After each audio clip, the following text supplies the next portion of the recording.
like in the 1960s, there were like these big unrelated conglomerates, right? And the thoughts in the 60s were if you were a good manager, you could manage anything, right? And that you would get economies of scale and scope from these big, enormous conglomerates. And so that was kind of the trend at the time. And then people realize that it's not about that, right? There's about the relatedness of it. There needs to be a value creation story. Yep, Jonathan? My question in the diversification was, so the link, like they said, there's related, unrelated, but the link between the diversified like things, are they kind of like a link between business units? So like if so General Motors used the wood, so there was a link between kind of like because they had like different like I can't explain it because it's kind of hard to even think about it. I didn't understand what the links part within the article was kind of discussing. So let me see if I can kind of pull something up here.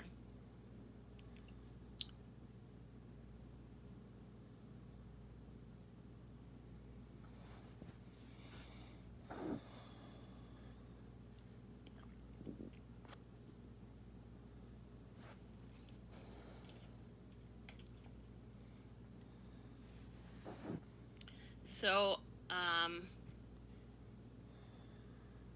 right, so this is a slide that you see on kind of the first day of class, and it's about, like in school, you've taken like finance, accounting, all of these functional classes, right? And this is an organization chart over here, right? So you could spend all of your time, your entire career, as an HR specialist, right? And then in the first part of a couple weeks of the class, we put you here leading a division, competing in an industry. And then when we get to corporate level strategy, we put you up here. Right? And so, right, so this is a multi-business, multi-divisional firm, a multi-divisional organizational structure. Right? So as companies grow, their organizational structure has to change. If it were just this division A and the rest of this didn't exist, right? This would be the functional structure, right? Profit and loss happens here, right? And then you have all these functional groups underneath, right? Everything is centralized at the top. But once you add, two more divisions, you diversify into different industries, then you've got a corporate headquarters, right? And you're decentralizing decision making, right? So you're pushing decision making down lower into the organization where it's more effective. All right? So this would be a multi-divisional structure, and if it were just this, it would be a functional structure. All right? And the links, I'm not sure if this is what you're talking about, but this is like as fancy as my slides get, is sort of if you see these value chains, right? The value chain for 4 different businesses, right? If you put them under one corporate umbrella, right, and you're able to pull out some value chain activities and put them at the corporate level, right? That's bringing your costs down, right? And so that's why, in this case, 1 + 1 + 1 + 1. I do that 4 times, right? Is greater than 4. Right? That's why they are better off together than they would be apart. All right. This is the level of diversification and performance, and you'd have an inverse U shape here. All right. So that's what the research shows, right? Is that you can over diversify. Okay. All right. Who else? What other questions? Or do you want me to just keep talking?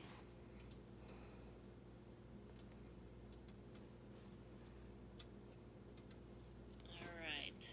So notice in this particular slide deck, I know you can't really see all of it, but right, there are backup slides, right, and they define economies of scale, scope, right, what those are, so you can kind of look at that. Organizational structure, this goes into like, there was a very famous economist who, or organizational theory guy, who looked at how did organizations grow, like General Motors, how did that company grow? How did DuPont grow? Like what happened with their organizational structure? And he's got a very famous saying that says, structure follows strategy.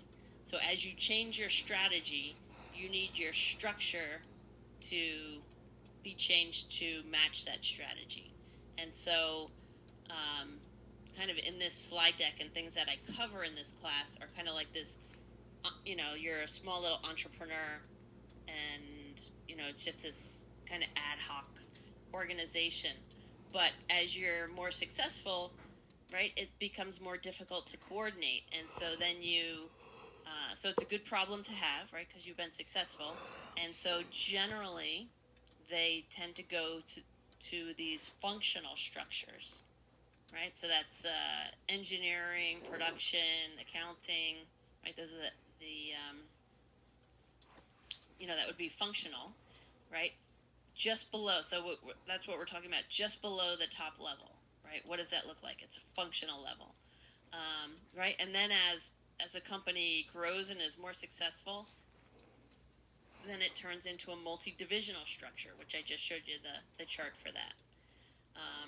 And then sometimes, right, and there's pros and cons to all of these, right? So you sort of just kind of go through and make sure you understand the pros and cons of them, right? Because it's not like one size fits all. And I think like balanced scorecard and organization charts, those things, like there's, companies are always trying to get that right. They're always trying to get their metrics right. They're always trying to get their organization right, and they're constantly reorganizing. There's all kinds of hybrid models, and there's no one right way. So I've given you like the functional, the multi-divisional, and then there's sort of this matrixed one where you have multiple bosses, and right, and so this could be you in this particular box, right? And so you work for a product manager, and you work for the manufacturing manager, right? So you could be sitting in a particular, like maybe you're sitting in a plant that manufactures this particular product, right? So you report in, you have dual lines. So sometimes you'll hear about like solid line and dotted line, like I'm solid line to the manufacturing manager, dotted line to the product manager, right? And there's all kinds of little power struggles and having multiple bosses, and how do you manage your bosses, right? You're trying to manage up, right? So there's some of those kinds of conflicts that come in. All right, so that's kind of like diversification, organizational structure, organizational culture. I think we talked a little bit about that, but the idea that organizational culture is enacted as you solve problems, and there are particular points in time that it's particularly important, and so you got to sort of think about that as well. All right.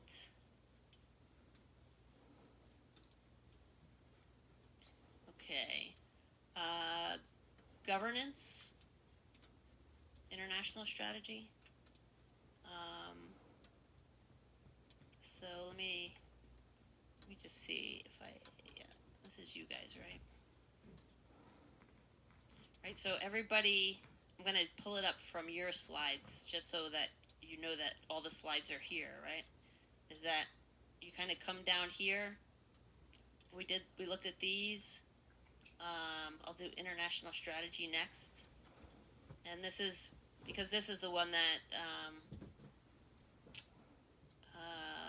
let's see. Right, I think in every slide deck there's kind of a couple of slides that are like super important. And in this one, this one kind of sums up a lot, right? Like, so why do companies go abroad?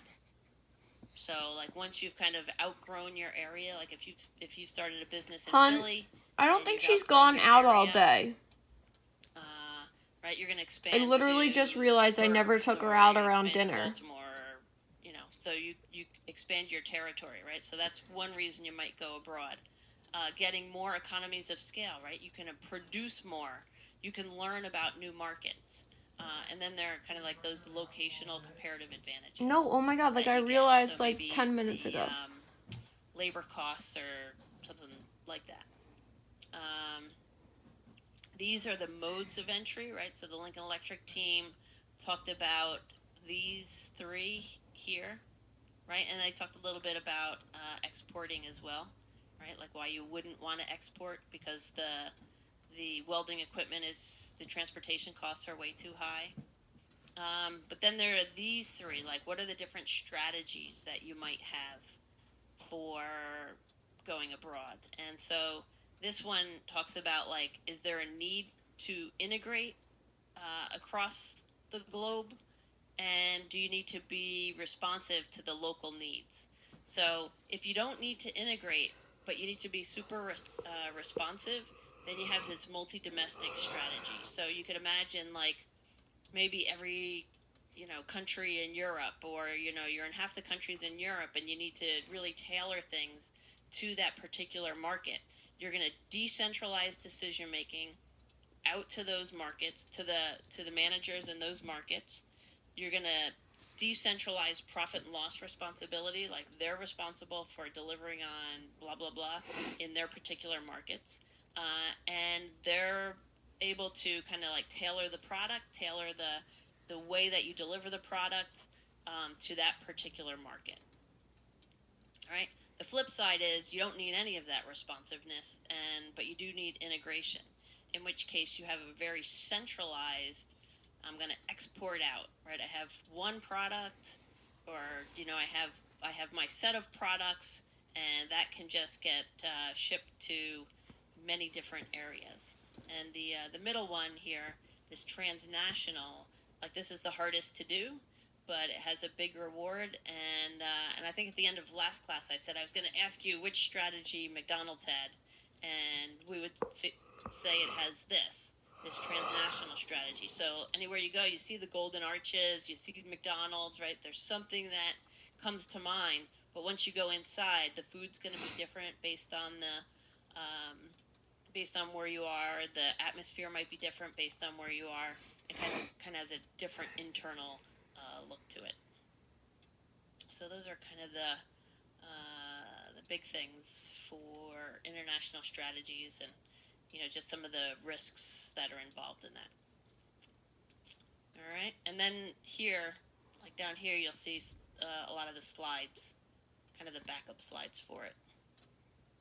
But I think these two, like if you can understand these two, then you're doing pretty well. All right. Let me just scan. I'm looking for hands. Anybody got a hand? No hands? Okay. Keep going. All right. Let's do governance. So this is a topic that I always wish we had time to do in this condensed class, because I think it's super interesting, and I have a funny video for it that I won't play for you today.